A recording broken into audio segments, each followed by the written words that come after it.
దుబ్బాక నియోజకవర్గ అభివృద్ధి లక్ష్యంగా కాంగ్రెస్ పార్టీ ఇన్ఛార్జ్ చెరుకు శ్రీనివాసరెడ్డి ముందుకు సాగుతున్నారని పార్టీ మండల అధ్యక్షుడు అక్కం స్వామి తెలిపారు. సిద్దిపేట జిల్లా తోగుట మండలం తుక్కాపూర్ గ్రామ స్మృతివనంలో నిర్వహించిన మీడియా సమావేశంలో మాట్లాడిన ఆయన నియోజకవర్గ అభివృద్ధికి అహర్నిశలు కృషి చేస్తున్న చెరుకు శ్రీనివాసరెడ్డికి ప్రత్యేక ధన్యవాదాలు తెలిపారు. అలాగే రహదారుల సమస్యను వివరించగానే వెంటనే స్పందించి మండలంలోని సీసీ రోడ్ నిర్మాణానికి నిధులు విడుదల చేసిన జిల్లా ఇన్ఛార్జి మంత్రి కొండా సురేఖకు కృతజ్ఞతలు తెలిపారు. త్వరలోనే రహదారుల నిర్మాణ పనులను ప్రారంభించి ప్రజలకు అందుబాటులోకి తీసుకువస్తామన్నారు. ఈ కార్యక్రమంలో నాయకులు నరేందర్ రెడ్డి, బాలరెడ్డి, ఉప్పలయ్య, స్వామి, యాదయ్య పాల్గొన్నారు.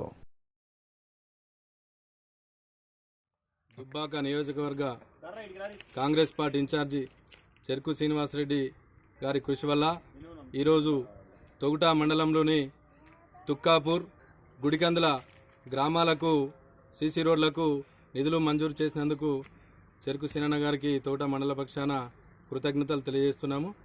గుడికందుల ప్రజలు ఎన్నో రోజుల నుంచి అవస్థలు పడుతుండ్రు.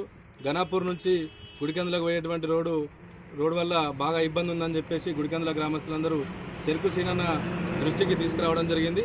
ఆ సమస్యను వెంటనే ఇన్ఛార్జ్ మినిస్టర్ కొండా సురేఖ గారి దగ్గరికి తీసుకుపోవడం వల్ల ఆ సమస్యను పరిష్కరించి ఈరోజు గుడికందుల గ్రామానికి 25 లక్షలు సీసీ రోడ్డుకు మంజూరు చేసినందుకు కొండా సురేఖ మేడం గారికి, అదేవిధంగా దుబ్బాక నియోజకవర్గ ఇన్ఛార్జి గారికి మరొక్కసారి ధన్యవాదాలు తెలియజేస్తున్నాం.